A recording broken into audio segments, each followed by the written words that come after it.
Hello, xin chào tất cả các bạn đã quay trở lại kênh Thanh Cooking. Hôm nay mình sẽ chia sẻ với các bạn đây là cái món dưa đu đủ ha các bạn. Dưa đu đủ mình ngâm nước mắm ha. Đó, các bạn thấy không? Nó rất là trong nè, giòn nè các bạn. Các bạn ăn với lại cơm đồ á, rất là bắt luôn ha. Các bạn để lâu nó cũng càng lâu nó càng ngon nha các bạn. Cái món này thì chúng ta có thể ăn được rất là lâu. Các bạn thấy nó rất hấp dẫn không? Mình đây xong cho các bạn xem nè.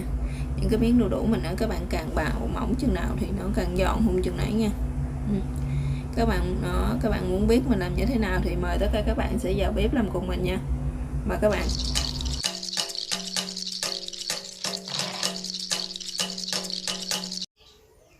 Chào tất cả các bạn, hôm nay mình sẽ chia sẻ với các bạn đây là cách làm dưa mắm ha, dưa mắm đu đủ các bạn. Dưa mắm đu đủ ha. Thì hôm nay thì mình sẽ có đây là nửa trái đu đủ đây nè các bạn có thể sử dụng đu đủ xanh ha, hoặc đu đủ mỗi vịt cũng nhận được. Thì mình sẽ sử dụng nửa miếng này là 1 kg nè các bạn. Nguyên liệu tiếp theo thì chúng ta sẽ có đây là nước mắm chai ha, sẽ sử dụng 1 chén nước mắm chai nè các bạn, 1 chén đường ha, mình sẽ sử dụng đường cát 1 chén. Đây là nước lọc các bạn. Đây là muối, các bạn có thể sử dụng muối hạt hoặc là các bạn có thể sử dụng muối nhuyễn cũng được ha. Giờ mời các bạn sẽ vô bếp làm cùng mình nha.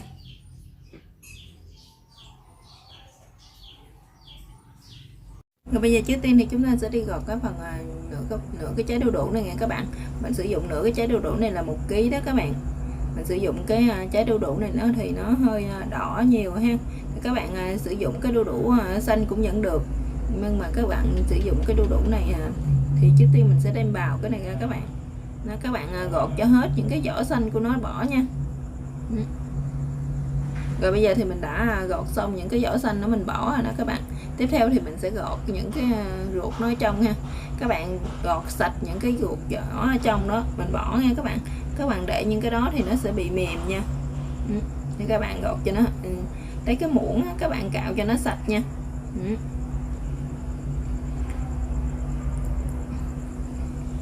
Các bạn cạo hết những cái miếng đu đủ nó ra luôn ha. Cạo sạch như thế đó các bạn. Các bạn cạo cho đến hết nha.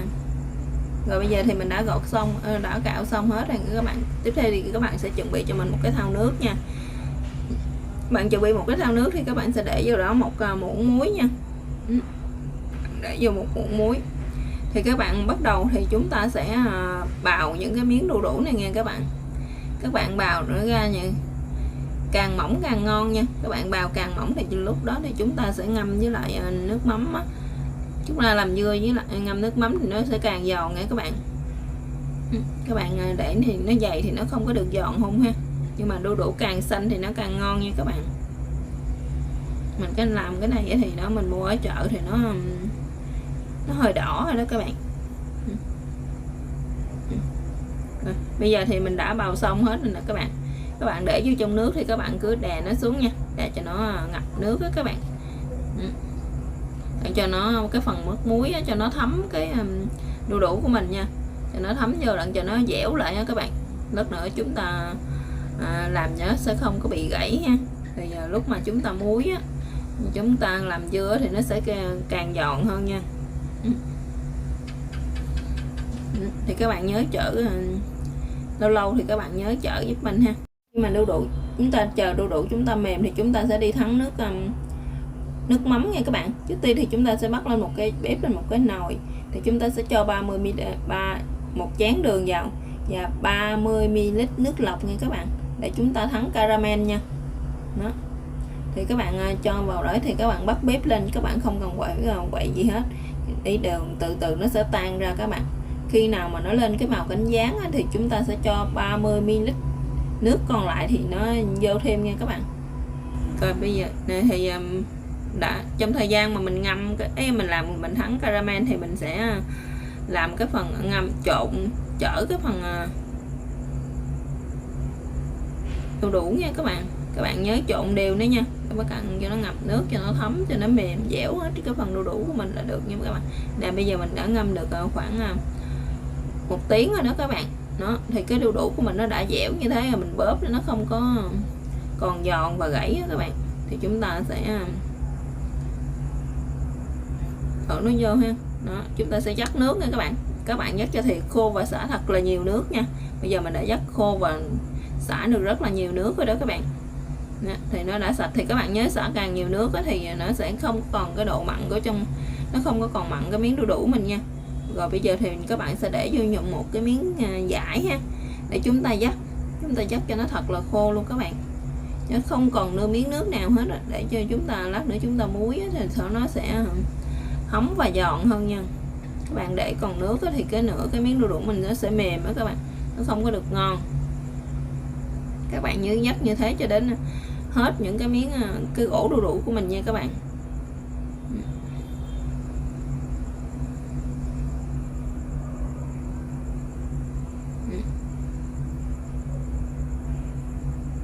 Rồi bây giờ thì mình đã dắt nó xong rồi nè các bạn.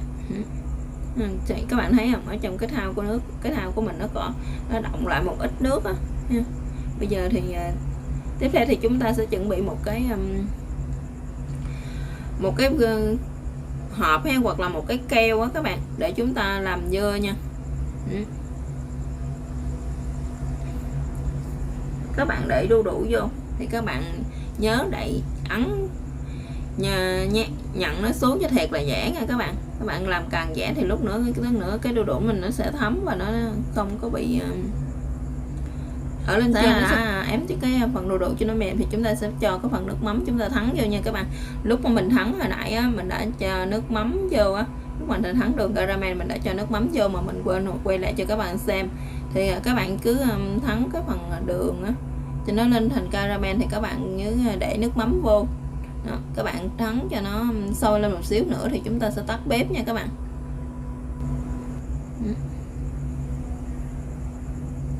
Các bạn đè ém nó xuống thì chúng ta sẽ đậy nắp lại. Thì các bạn để ở ngoài ha, để ở ngoài cho mình 2 ngày cho nó thấm gia vị các bạn. Rồi bây giờ thì mình đã để trong 2 ngày rồi nè các bạn. Bây giờ nó đã thấm rồi thì mình sẽ chắc ra nha. Các bạn muốn mà cái phần đu đủ của mình nó giòn hơn ha, và chúng ta sẽ để lâu hơn thì chúng ta sẽ dắt hết cái phần nước này. Đó, chúng ta dắt hết cái phần nước này nha các bạn, cho ra một cái thau khác, hoặc các bạn phải cho ra một cái nồi á, đặng chúng ta dắt ra hết, đặng chúng ta trộn thêm đường nha các bạn, để cho nó cái phần dưa của mình á nó sẽ dịu lại, nó không có còn bị mặn nữa nha các bạn. Giờ mình sẽ dắt nó ra các bạn, dắt cho nó khô nước luôn nha.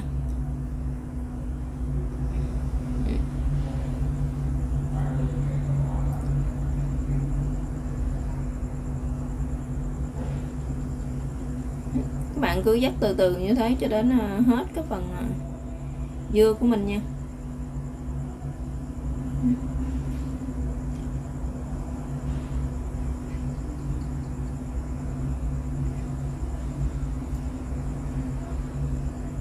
Các bạn dắt xong, dắt cho hết cái phần dưa của mình nha các bạn. Đó, bây giờ mình đã dắt xong rồi nè, dắt cho nó khô rồi nè các bạn. Cái phần mà nước còn lại thì chúng ta sẽ đem đi thắng nó lại nha các bạn. Các bạn sẽ đắp lên trên bếp và mình thắng cho nó sôi lại ha. Bạn nấu cho nó sôi lại á các bạn. Rồi bây giờ còn cái phần đu đủ còn lại thì chúng ta sẽ cho thêm đường nha. Các bạn cho thêm 3 muỗng đường nữa các bạn. Mình sẽ sử dụng muỗng canh, mình sẽ cho 3 muỗng đường. Rồi các bạn sẽ trộn đều nó lên nha, cho nó thấm gia vị đều, cho nó thấm đường vô trong cái phần đu đủ của mình đó, cho nó dịu cái phần nước mắm lại các bạn, cho nó không có còn cái độ mặn nữa ha. Và lúc đó cái đu đủ của mình nó sẽ trong hơn ha. Bây giờ cái phần nước của nó đã sôi rồi nè các bạn. Nước mà nó, cái nước mắm hồi nãy mình dắt còn ở nó sôi thì các bạn nhớ vớt bọt nha, cho nên cái nước của mình nó lát nữa mình làm nó sẽ trong hơn nha các bạn. Các bạn nhớ vớt sạch bọt là được.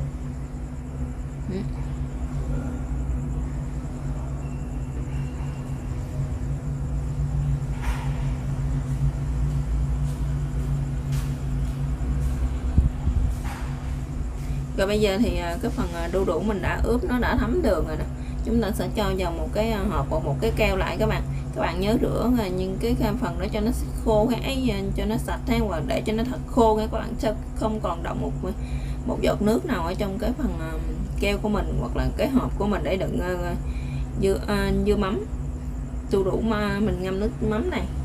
Thì chúng ta sẽ cho cái phần nước sôi, cái nước mắm mình thắng hồi nãy lại các bạn, mình sẽ cho vô. Bây giờ các bạn sẽ lượt nó nha, lượt lọc bỏ cái cặn của nó đi các bạn, để mình lấy cái phần trong của nước trong của nó thôi nha.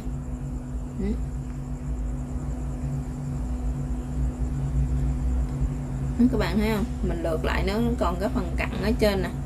Đó, mình sẽ bỏ hết cái phần cặn này, mình chỉ lấy cái nước trong thôi. Rồi bây giờ thì các bạn có thể đậy lại và bỏ vào ngăn mát tủ lạnh mình ăn dần là được rồi đó các bạn.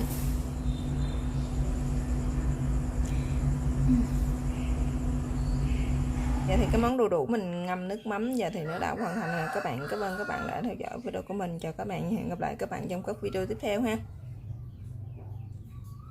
Mình đã ngâm lại sau thêm một đêm nữa, khi một ngày nữa này ha.